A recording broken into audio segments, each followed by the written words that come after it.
Hey, what's going on? Welcome to the Doug Show.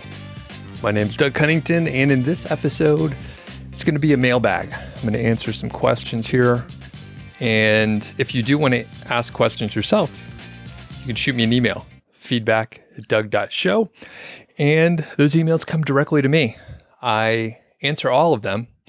A lot of times I'll go ahead and answer ahead of time, shorter answers. But here in this podcast format, I can talk for much longer, ramble on and tell stories. Now, for this particular episode, I think we have 3. I won't go off on too many tangents because later this afternoon, I have a dance class. So my wife and I have been taking dance classes. I actually gave it to her last year as a gift, like a sort of a starter package of like dance lessons. So you get a couple personal lessons, you get a couple group lessons, and after the group lesson, you have like a group dance party, is what they say. So you can, dance with a partner that you came with, or like, some people come alone, and you can, dance with other people, which you learn quite a bit by dancing with other people. And it's extremely scary. I was so afraid of dancing, just so scared of even at weddings. I was freaked out. So I thought, well, this is a great gift. It would be a pure gift to give to my wife, because I certainly was going to be nervous and scared, which is all true, by the way.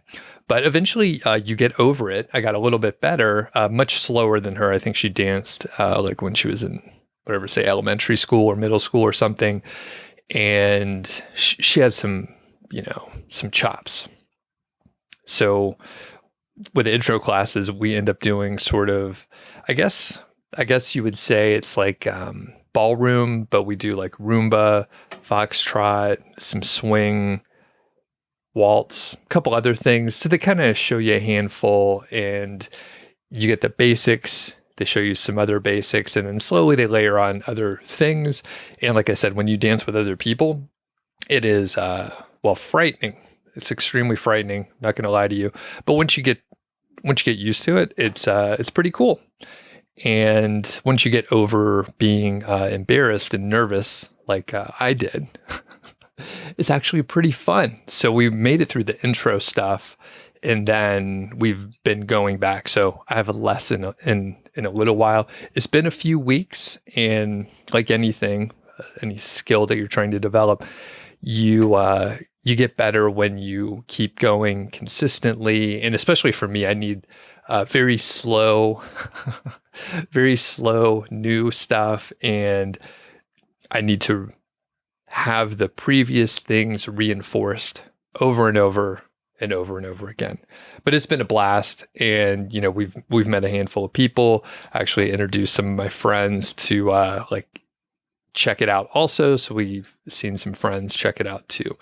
For the people over on the YouTube side, you'll notice, boom, I have a second camera set up, which technically I had the setup the whole time. I just, it's a little more complicated. And I'm doing a, self-produced podcast here.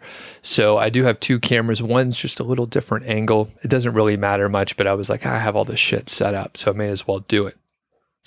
Quick note before we get into the questions, I'll let you know that someone asked about buying old sites and then basically building them into something more. And someone else asked about link building and scaling up content. And someone else asked about, let's see here, basically someone has some negative reviews and like negative content for their business. And this was someone from an agency that was like, oh, what do you do for, I guess people call it like reputation SEO. So we'll hit that just a little bit as well. So those are the 3 questions we have coming up. feedback@doug.show. Again, if you want to ask me questions in the future, and whatever it is, beginner, advanced, obscure questions, unrelated questions, sometimes I'll answer those too. Before we get to it, I want to give a quick plug for the nootropics that I take. And I don't talk about this too much. I did back in the day a little bit more, but I take this stuff. It's called Thesis Nootropics, which I'm an affiliate for. So we'll actually put a link out there. And they have a few different blends. And the reason why I like Thesis is there are multiple different formulas. So it used to be called Formula for the people that have been around for a little while. I actually interviewed the two founders, which was pretty cool. I think they were, just starting up, and they have different formulas based on what you're trying to do. So I often take the creativity formula. There's clarity as well. The creativity I usually take before I record or have a conversation or something like that. Clarity helps me focus specifically. There's one motivation as well.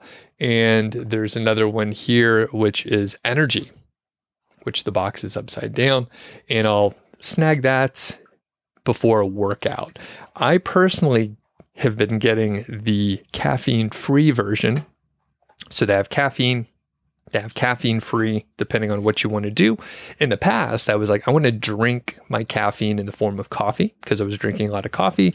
In the last year, I've actually cut back quite a bit on caffeine consumption generally, which is fine. And the trade-off is good. I was actually experiencing caffeine crashes fairly regularly. I didn't realize it. I thought I'm working so hard during the morning that I'm just tired in the afternoon. Turns out it was a caffeine crash, and I don't have that anymore now that I've cut back my caffeine, which is another story for another day related to sleep. I'm actually writing a blog post for that, which I'll talk about coming up soon. So check it out if you're interested. And the reason why I wanted to mention it is I'm a big fan of the Andrew Huberman podcast called Huberman Lab. And I don't listen to every single episode, but there's many topics related to health and fitness that I do listen to. I'll listen to them multiple times, really in-depth, very high quality information. It's like a college level lecture whenever you listen to the show. It's like super dense with information. And I listened to the ads one day and I was like, holy shit. Thesis is advertising. This is one of the biggest podcasts in the world. Like if you look at the top 10 podcasts or so, I don't know if it's up there currently. I don't look at the charts all the time, but I was like, holy shit, this is like one of the most popular podcasts, and Thesis advertised on it. And I was like, hey, I've been taking this for probably like 4 years, maybe more. I mean, yeah, I think it's been more than 4 years. And one of my students, one of the folks that was on the email list was like, hey, Doug, I've been taking this nootropic. I heard you mention one the other day, blah, blah, blah. So I checked this out, and I've had a subscription with them for 4.5, 5 years. I'll have to look back. But anyway, check out Thesis if you're interested in nootropics. It's not essential. I take it maybe like 2 or 3 times a week, and then I cycle off of them. Like if I'm taking some days off or whatever, it's not critical. But if I am sitting down to work, or if I'm about to record a podcast, especially an interview, I usually take one of these. Sometimes I don't, depending on how I'm feeling that day. So, and they're all, individually wrapped here. So it's easy to travel with. You could take them out of the boxes, and it's just in a little plastic wrapper, and you could just, throw it in your backpack or whatever and have like whatever you need for the days that you're traveling. So let's get to the questions here and take advantage of the fact that I have 2 cameras. All right, first question here from Michael. It says, I appreciate all the info and content. I had a show idea. I know you've been asking about these. So can you find someone or talk about how people buy cheap old sites with a couple great backlinks and how to redirect that link juice to the main site being built? I just got an email from Spencer Haas, and someone was doing this with great results. So I actually still need to, chase down someone who is doing this sort of repeatedly. It's great to have someone who can tell us about what works, but also the things that they tried that didn't work. I've done this a couple times, but not for several years. Generally, the idea here is you get a older site. You'll probably be able to find blogs where they're just inactive. People haven't touched them for a while. Maybe they lost interest. Maybe they got busy. for whatever reason, they're not publishing on a regular basis, but you can look and see, oh, wow, they were publishing regularly. They used to get a decent amount of traffic, and now it's declined. They've clearly lost interest. You can purchase, the domain. You could email them and say, hey, I want to buy your site. I want to get all the content, want to, do some stuff with it. Now, Christy has actually done this. The student that I've been working with for 4 years at this point, but she's acquired, I think, 2 blogs. They haven't been like huge successes, but she found blogs, the content was going to be good enough, and she knew people in the industry. This is going to come into play for some of the other questions too. So she knew people in the industry. She was able to make contact with the folks that own the blog, and she was able to acquire them for a reasonable amount. I want to say the 2 sites that she purchased, they were under $10,000. She migrated the content over to her site.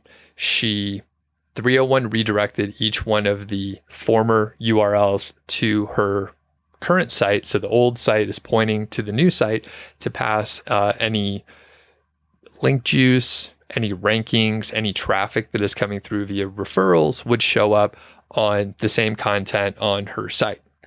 So that is kind of the technical aspect of it. Generally, you want to you have to keep paying for the old domain. You need to keep that in your possession. So each year you need to renew that. There's probably a couple ways that you can redirect. Sometimes you could manage it on the like hosting redirect sort of system. Sometimes that's kind of built in.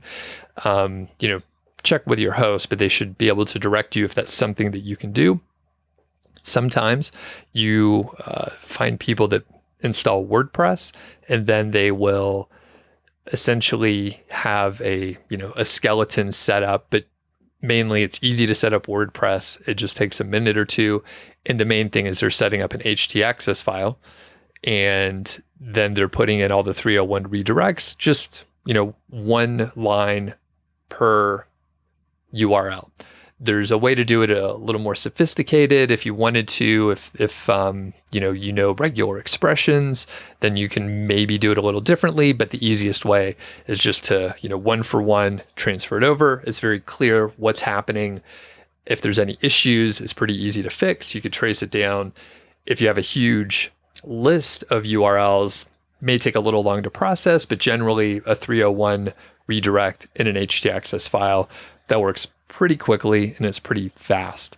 So that's the general idea. Again, Christy didn't have a huge amount of success. I mean, it didn't hurt her site or anything like that, but it really wasn't that, it didn't pull in a lot of new traffic, basically.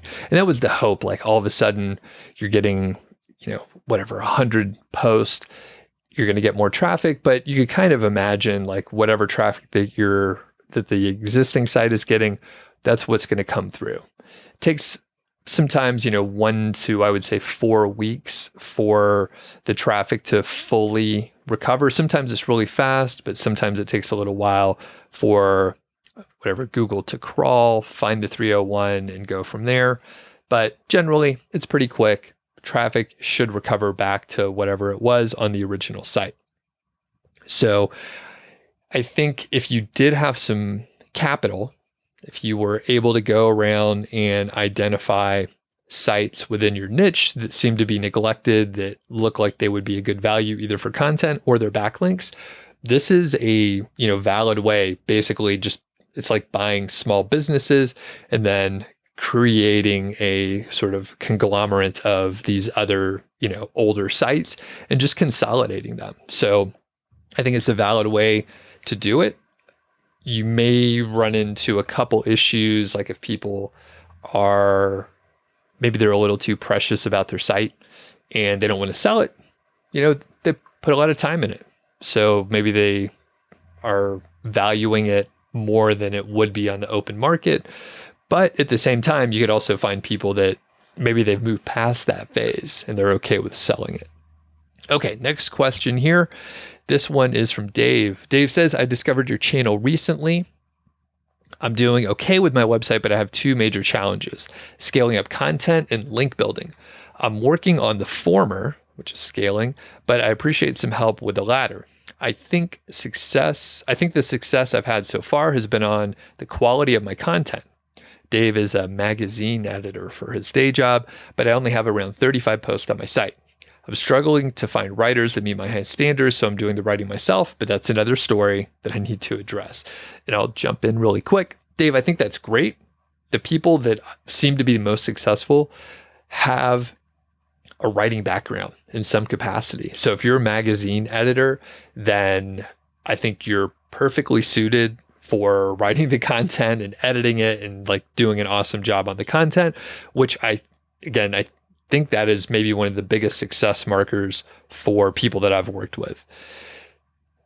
Back to Dave. What I'm really conscious of, however, is my low domain rating of about 9. Google has been kind to me in terms of ranking, but the link building is my Achilles heel, and I need to work on it. Do I have any YouTube videos on that? There seems to be a few on the channel that deal with it, but is there one in particular that you would recommend?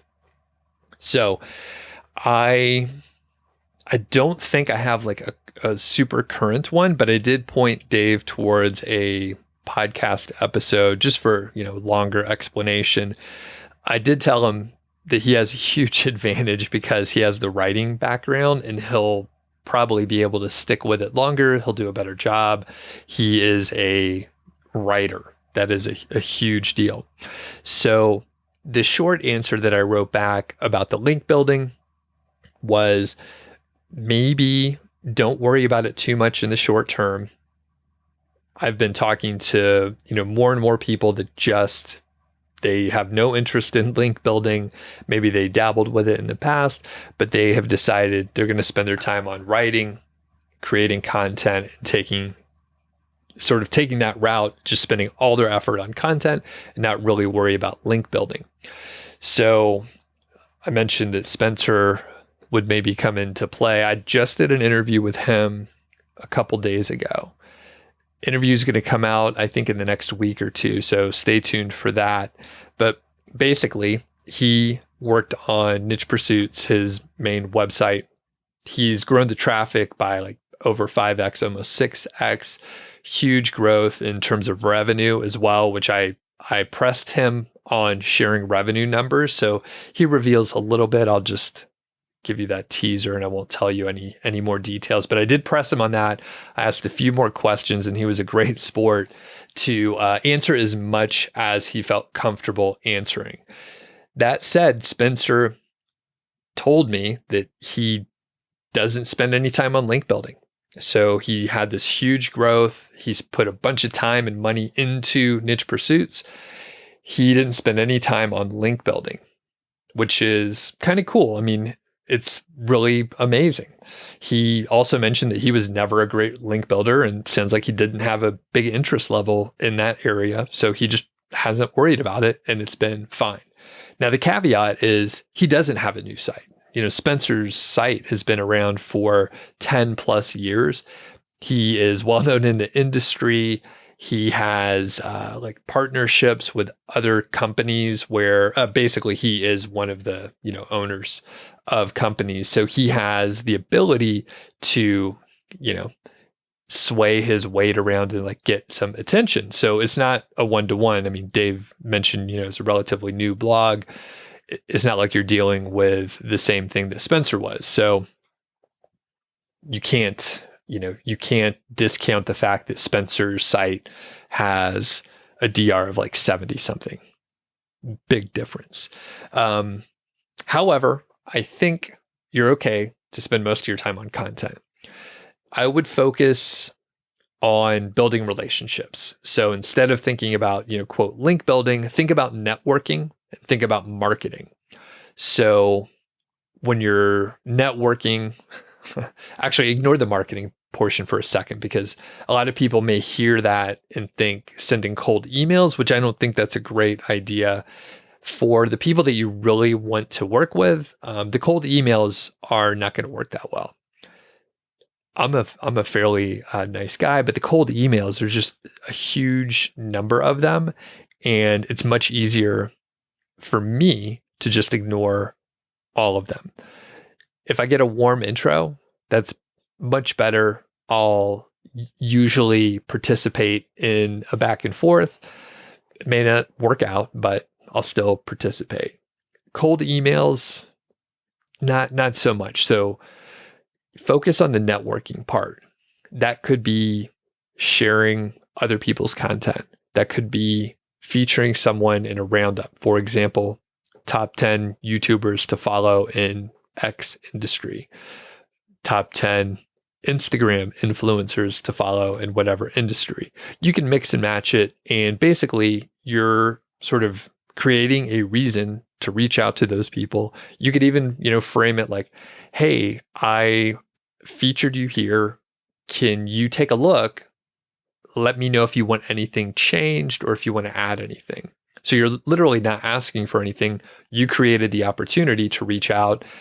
And depending on, what the industry is, they may be very receptive. Like you're not a direct competitor, especially if you're going to non-bloggers or people where the blog is not their main thing. It's the other platform. So spend time networking. Don't ask for anything. Be cool, be nice, share their stuff. If you could meet people in person, that's even better.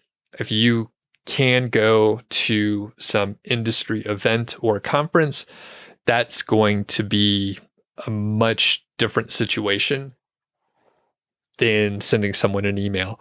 You can literally have a conversation. Again, don't go in too strong. Don't approach it like a transaction, because that'll be very transparent and nobody wants it to be that. You can just hang out and maybe sometime in the future, some opportunity is going to come up, which I've found to be really effective. So my other podcast, Mile High Fi, I was hanging out with Carl, interviewed him a couple times. We ended up doing a show together, right? So that worked out really well. He's, even before that, he promoted the interview, which was great. Over time, I've met other people through Carl, so kind of a warm introduction via conferences, meeting them in person, which has been really effective. So I ended up doing a handful of shows with a guy named JD Roth, who is actually one of the original personal finance bloggers on the internet, like period. And it's crazy, right? Like I personally wasn't a reader of personal finance blogs back in the day, but like he started his blog, like his original blog, I think like 2004 or maybe even a little bit earlier. And then he started a site called GetRichSlowly.org, I think in 2007, getting my years mixed up. Anyway, a long time ago. And I was able to record a few episodes with him, which is cool. It brings a whole different level of sort of, I don't know if quality is the right word, but basically, if I go to another podcast and I'm like, hey, I think I might be a good guest on your show. I've recorded with JD Roth, which a lot of people know, and I could throw out a couple other names. I have some great references now, which I started, very slowly a long time ago, but these opportunities pop up years later, right? I met JD, I think for the first time, like 2 years ago. So, and, we hung out, had some drinks, had some food, and had good conversations. And then years later, something worked out. And I like to think, it's a good opportunity for him too, right? Like at the time, he had interest in podcasting and YouTube, and doing some shows with me allowed him to dip his toes in the water to see if he liked it, which was cool. So it helps everyone out. Overall, build relationships, network, see what happens in the future. Links will come, right? Links will come. And what Spencer told me is he spent a lot of time on content on his site, high quality content, building the team, all those details. He started ranking for more keywords in Google. That means he was getting more traffic. And if you're ranking for more keywords, more links come. And he has a lot of content on his site. He published something like 800, close to 900 articles. I don't remember the exact number on his site. And it's really paid off. You rank for more keywords, you get more links naturally because people are writing and publishing and they're looking for somewhere to link to as a reference. Okay.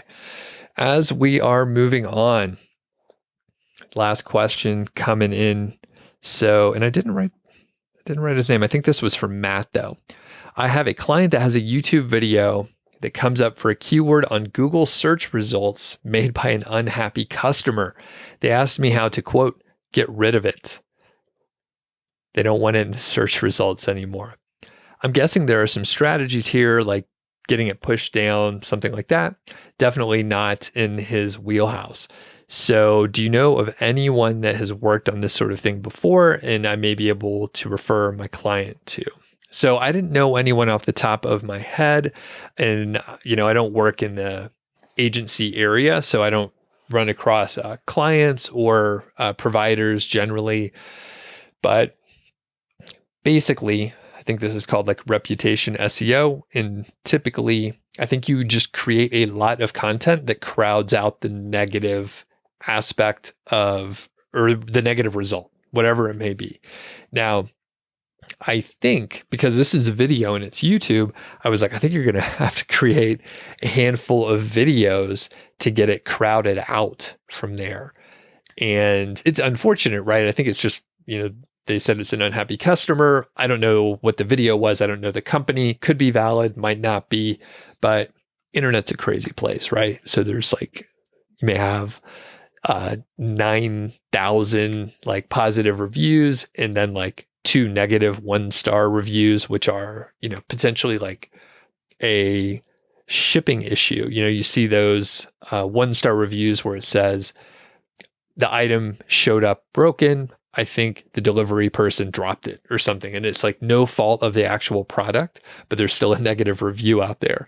So anyway, the thing is you can create, maybe more obscure kind of topics. Maybe you can using the person's name or whatever the company name is to just sort of crowd it out. And depending on, what it is, it could be fairly easy to rank for because if, probably people are not trying to search for like my specific name and, some other product. Maybe I'm a bad example, but generally these are not going to be super competitive. So you will be able to create content, maybe on different platforms, maybe create some profiles, maybe write some blog articles and just kind of crowd it out. So whatever the bad result is, the bad review is on like page 3 or 4 and people hopefully won't find it. You can also go kind of the long tail route, be more specific so that you're competing directly against whatever that, long tail phrase is. Because if someone's searching for like business name, product review, or rating or something like that, there's a chance like you would need to go pretty granular and go after that to push it down. That said, video is a little bit more, complicated. So Matt wrote back and said, yeah, getting it pushed down is the plan. The video carousel is a bit unique in terms of showing off the video page that shows YouTube, Facebook videos, and that sort of thing. So, and Matt also said, it's basically a troll. And maybe this is not that valid of a review. So Matt also says that he's been really enjoying the podcast. So thank you. Really appreciate that. And he even reviewed it over on Apple Podcasts because I've been asking so nicely. So if you like the show also, I would love it if you reviewed it. Tell a friend too. That's the best way to spread the word. So this makes it a little more complicated. And I think this same strategy applies where you have to produce video, put it on different platforms, as many platforms as you could find, use, rich, keyword-rich titles, do all the normal SEO shit that you would normally do, but you may have to experiment and kind of, just publish a lot of videos that use the keyword that you're trying to rank for to push it and crowd that specific video out. And I think it would just be a matter of testing. It could be, maybe a little bit expensive, if the person is hiring a company, a video producer to do it. But I mean, one aspect is so easy to just create video on your phone. They may be able to get multiple people to create video. Maybe they enlist their family and friends and have, a couple people do a few videos, or several people do like one video, just so there's a lot of other content with the keywords and all that stuff. So kind of a tough one to solve, but maybe that's a good route. Well, I think that's it for today. Again, if you have a question out there, feedback@doug.show, and maybe you'll get featured on a future episode. If you have any topics that you want me to cover, that's not necessarily like a mailbag type question, but you're like, hey, I want to hear something about online courses. Like Kyle emailed me, I think a couple weeks ago, about just covering how I do online courses and digital products. So that's an upcoming topic very soon. Thanks a lot for listening. And I think I could roll the outro music here too.